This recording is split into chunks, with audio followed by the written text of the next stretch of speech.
बिस्मिल्लाहिर्रहमानिर्रहीम, अस्सलाम वालेकुम, वेलकम टू ऑफिशियल साद या साल। हम अपनी वीडियोस में पहले कई बार आपको बता चुके हैं कि भारत को कैसे सफारती तन्हाई का सामना करना पड़ रहा है। भारत आज डिप्लोमेटिक आइसोलेशन का शिकार है और इसकी बहुत बुनियादी वजह पिछले एक दहाई से इनके वजीर आजम नरेंद्र मोदी की पॉलिसीज हैं, जो कि बहुत ही नफरत अंगेज पॉलिसीज हैं, जिसमें सिर्फ और सिर्फ आपको हेट्रेड नजर आती है, जिसमें आपको इंतहा पसंदी नजर आती है, एक्सट्रीमिस्ट एक एटीट्यूड जो है वो उनकी आपको स्पीचेस में भी नजर आता है, उनकी पॉलिसीज में भी नजर आता है। और भारत की ये कोशिश रही कि वो किसी ना किसी तरह खित्ते का चौधरी बन जाएगा। एक तो अगर अमेरिका की बात करें, दीगर जो यूरोपीय ममालिक हैं, मिसाल के तौर पे भारत ने सोचा था कि अमेरिका, बरतानिया, फ्रांस, इन ममालिक की या G7 के दीगर ममालिक की मदद से मैं बहुत आराम से अक़वाम मुत्तहिदा की सिक्योरिटी काउंसिल का परमानेंट मेंबर बन जाऊंगा और यहाँ खित्ते में भी जी हजूरी अमेरिका की करते हुए यहाँ पे भी मेरा असर रसूख होगा और फिर मैं जैसे चाहूंगा बुली करूंगा, तमाम ताकत मेरे पास होगी, अपनी फायर पावर का इस्तेमाल करते हुए खित्ते के दीगर ममालिक को बुली करने का सिलसिला मैं जारी रखूंगा। लेकिन हुआ ये कि इसमें से कोई भी ख्वाब नरेंद्र मोदी का पूरा ना हो सका। ना ही वो सिक्योरिटी काउंसिल का परमानेंट रुकन बन सका,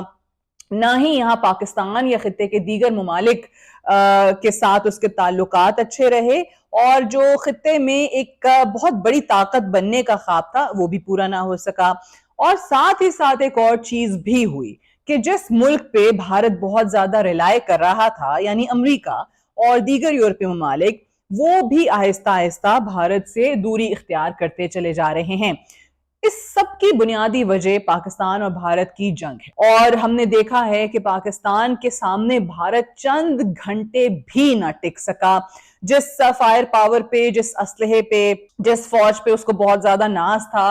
पूरी दुनिया के सामने उसको शिकस्त खानी पड़ी, पाकिस्तान के आगे सरेंडर करना पड़ा और आज हालत यह है कि उसकी फौज पाकिस्तान का नाम सुन के कपकपाती है। इतना खतरा और इतना खौफ जो है वो महसूस करती है भारतीय फौज पाकिस्तान के नाम पे। और इनकी एयरफोर्स के बारे में मैंने आपको एक डिटेल्ड रिपोर्ट में बताया था कि किस तरीके से वो आज आपको बिल्कुल ग्राउंडेड नजर आती है। साथ ही साथ अब जो अपने तैयारे हैं वो भी पाकिस्तान से बचा बचा के छुपा छुपा के रखें, खास तौर से राफेल तैयारे अगर हम उनकी बात करें तो ये जो सारे का सारा ख्वाब चकनाचूर हुआ है मोदी का, इसके पीछे इसकी अपनी पॉलिसीज हैं, इसके पीछे जो ओवर एम्बिशियस एक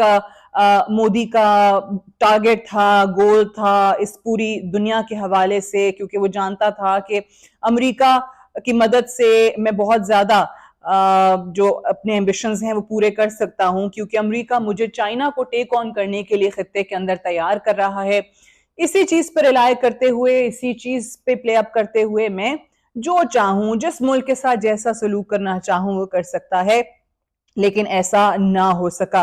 अब अगर आप देखें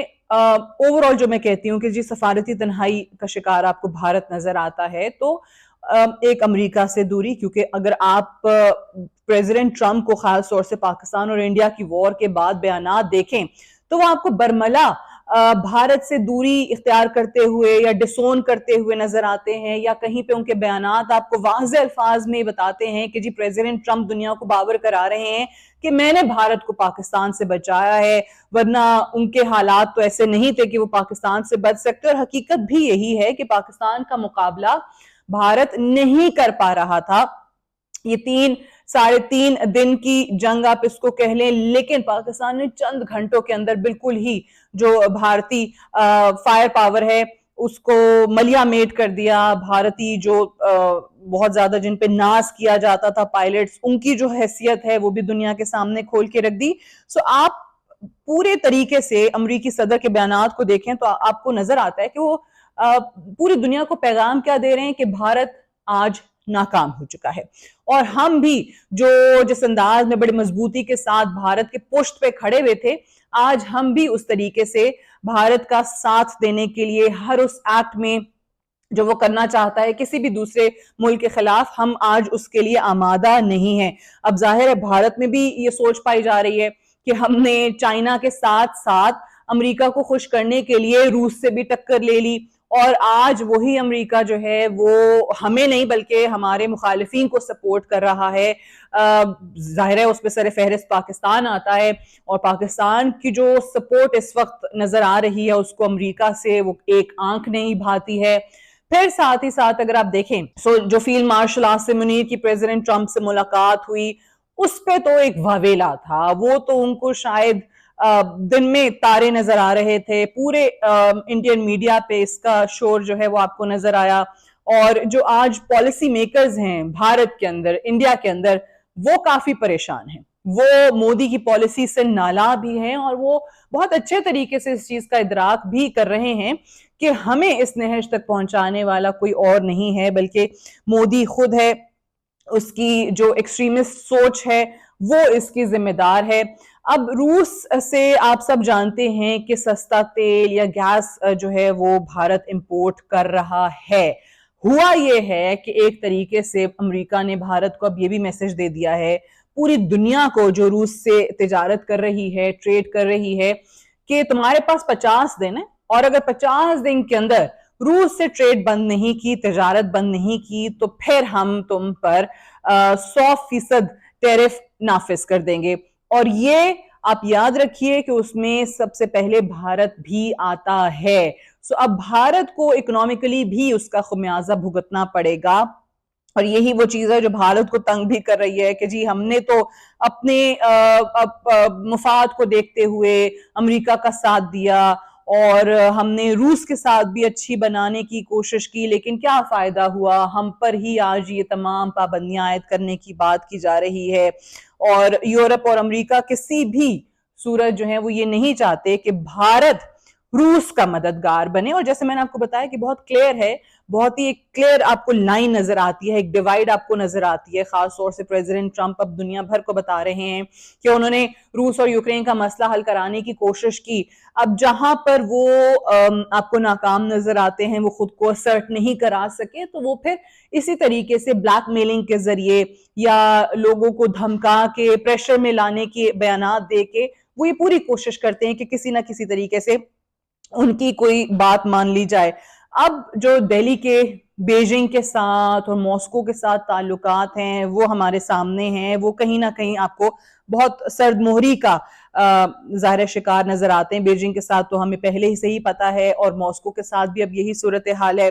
پھر یورپی یونین کے وہ ممالک جن پہ بہت زیادہ تکیہ کیا بھارت نے، اور خاص طور سے اگر میں دیکھوں، میں نے جیسے امریکہ، برطانیہ اور فرانس کا ذکر کیا تھا، سو وہ بھی اب بھارت کی کوئی مدد نہیں کر پا رہے ہیں، نہ تو ان کو اقوام متحدہ کے سیکیورٹی کاؤنسل کا پرماننٹ ممبر بنوا سکتے ہیں۔ فرانس تو انفیکٹ جب سے انہوں نے یہ جو کارنامہ انجام دیا ہے اپنے رافیل طیارے گروا کے، کیونکہ فرانسیسی کمپنی نے تیار کیے تھے، تو فرانس تو اس ٹائم سے ہی ایک آپ کو ڈسٹنس اختیار کرتے ہوئے بھارت سے نظر آتا ہے۔ جو بھارتی پالیسی میکرز ہیں اس وقت، آپ کو پتا چلتا ہے کہ آج ان کو اس چیز کا بہت اچھے طریقے سے اندازہ ہو رہا ہے کہ ہم نے امریکہ اور یورپی یونین کی قربت کی خاطر اپنے ہمسایہ ممالک سے بھی تعلقات اس نہج تک خراب کر لیے ہیں کہ ان کو واپس نارمل حالت پہ لانا بہت ہی مشکل کام ہے۔ حالانکہ اگر آپ دیکھیں جو بھی روس کے یا چائنا کے زیر اثر تنظیمیں ہیں، شنگھائی کوآپریشن آرگنائزیشن ہو گیا، برکس ہو گیا، اس میں بھی جو بھارت کا کردار ہے اس کو ایک اچھی نظر سے نہیں دیکھا جاتا ہے، اس کو امریکی پراکسی کے طور پہ وہاں پہ دیکھا جاتا ہے۔ لیکن بہرحال صورتحال کی نزاکت کو دیکھتے ہوئے دہلی کی کوشش ضرور ہے کہ روس کے ساتھ اور چائنا کے ساتھ تعلقات ختم جس طریقے سے ہوتے چلے جا رہے ہیں اس کو واپس بحال کرنے کی کوشش کی جائے، ریوائیو کیا جائے، اور کسی نہ کسی طرح یہ جو سرد مہری ہے اس کا خاتمہ ہونا چاہیے۔ اور یہی وجہ ہے کہ بھارت جو ہے وہ چینی شہریوں کو ویزا دینے پر ریلیف اس وقت دیتا ہوا نظر آ رہا ہے، پھر چائنا کے ساتھ وہ تجارت کی بھی بات کر رہا ہے، لیکن یہ ایک آسان کام نہیں ہوگا، کیونکہ یہ جو ان کی پالیسیز ہیں یہ ہم پچھلے 20 سال سے دیکھ رہے ہیں، 2 دہائیوں کی پالیسی چلتی آ رہی ہے، سو اس کو ایک دم ریورس کرنا بھی اتنا آسان کام نہیں ہے۔ ان شارٹ، آپ کو جو بھی بھارت کی اس وقت مشکلات میں اضافہ نظر آ رہا ہے اس کی بنیادی وجہ نریندر مودی کی پالیسیز ہیں، جس نے بہت زیادہ نقصان پہنچایا ہے بھارت کو، اور آنے والے دنوں میں आपको ये जो इनके हमसाया ममालिक हैं, खित्ते के ममालिक हैं, सिर्फ इन्हीं के साथ नहीं बल्कि अमेरिका और जो यूरोपीय ममालिक हैं उनके साथ भी ताल्लुकात में जो सरदमोहरी है उसमें इजाफा देखने को मिलेगा। और इकोनॉमिक जो पोजीशन है इस वक्त वो भी खासी अच्छी नहीं है। मौशी तौर पे भी जवाल आपको नजर आएगा भारत का। और मोदी की पॉलिसीज की वजह से हम जैसे हमेशा बात करते हैं कि अगर ये कहा जाए कि पूरे मुल्क का, भारत का जवाल शुरू हो चुका है तो वो गलत ना होगा। Do give us your feedback about today's video. Thank you so much for watching.